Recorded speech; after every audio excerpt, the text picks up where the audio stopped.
Assalamualaikum sahabat muslim, berjumpa kembali di Jendela Islam. Menemani waktu libur Anda bersama keluarga, kami sudah menyiapkan tema-tema menarik untuk Anda. Di antaranya, bagaimana menghadapi rasa was-was atau rasa sedih di hati yang kerap muncul tiba-tiba. Padahal, hidup kita sedang baik-baik saja. Nah, untuk mengetahui jawabannya, tunggu sesaat lagi di segmen yang pertama.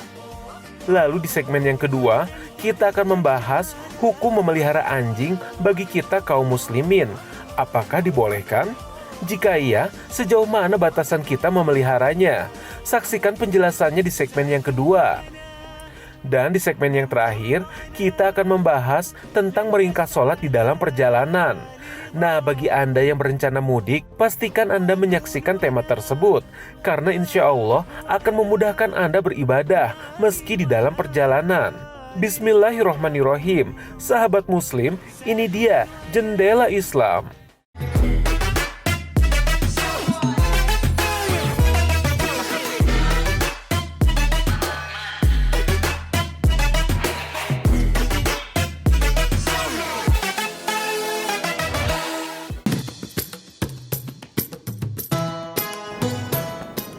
Assalamualaikum warahmatullahi wabarakatuh. Sahabat Jendela Islam TV One yang dirahmati Allah Subhanahu wa taala.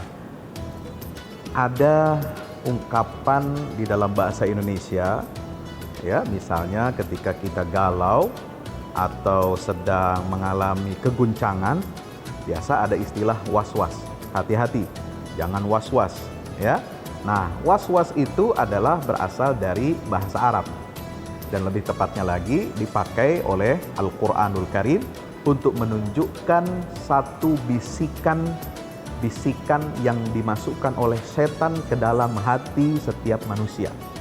Tujuan setan adalah dengan menebarkan rasa was-was ini adalah untuk menjerumuskan dan untuk menyesatkan umat manusia dari jalan yang benar.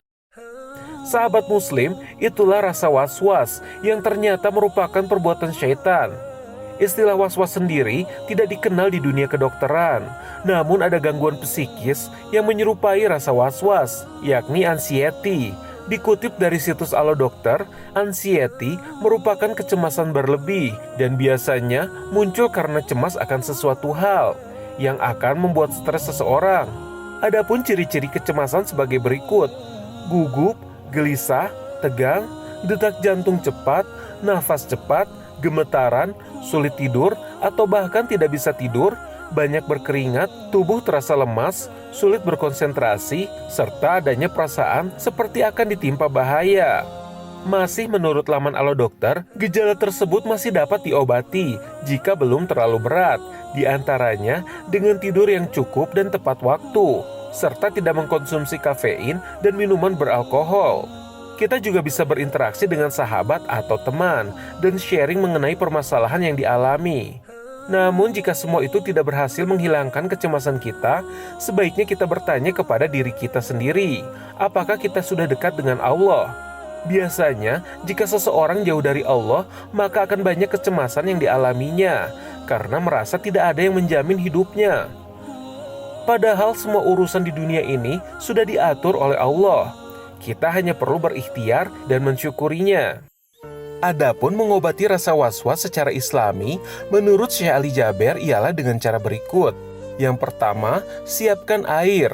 Kemudian, bacakanlah pada air tersebut surat Al-Fatihah sebanyak 7 kali. Lalu, 5 ayat pertama surat Al-Baqarah 1 kali. Kemudian ayat kursi 7 kali. Lalu, 3 ayat terakhir surat Al-Baqarah, surat Al-Ikhlas 3 kali, surat Al-Falaq 3 kali, dan terakhir surat An-Nas sebanyak 3 kali. Lalu diminum. Insya Allah, menurut Syekh Ali Jaber, kecemasan dan was-was akan hilang. Lalu apa saja yang harus dilakukan agar mencegah rasa was-was itu datang kembali? Berikut pemaparannya. Sahabat Jendela Islam TV One dirahmati Allah Subhanahu wa taala, maka kita harus jaga diri kita dari penyakit was-was. Jadi penyakit was-was itu bukan hanya penyakit tekanan, stres, bukan. Was-was itu dari setan. Orang yang waras, yang normal juga bisa kena was-was dari setan. Bukan hanya misalnya orang yang was-was ketika berwudu misalnya, dia ulangi lagi wudunya, udah 3 kali tapi merasa tidak sempurna.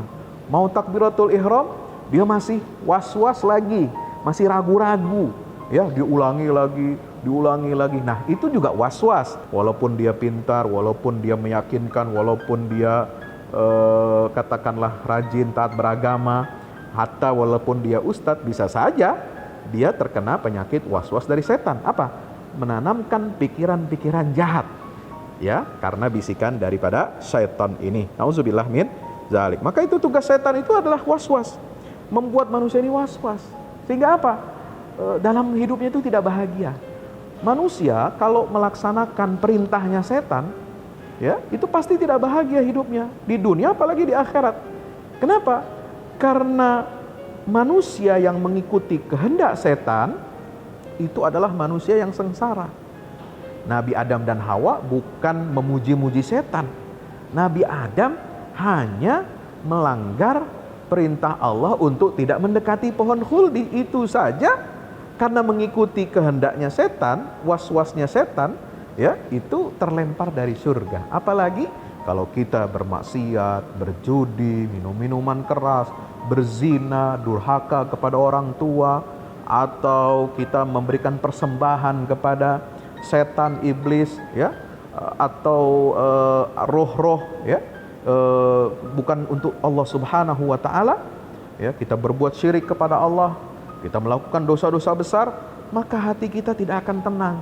Hati kita tidak akan gembira, hati kita tidak akan bahagia hidup di dunia, apalagi nanti di akhirat. Nauzubillah, summa nauzubillah min zalik. Mudah-mudahan Allah Subhanahu wa taala jaga dan lindungi kita semua dari was-was setan atau bisikan-bisikan setan yang menanamkan pikiran-pikiran jahat untuk kita melakukan maksiat kepada Allah taala. Mudah-mudahan Allah jauhkan kita semua dari ini.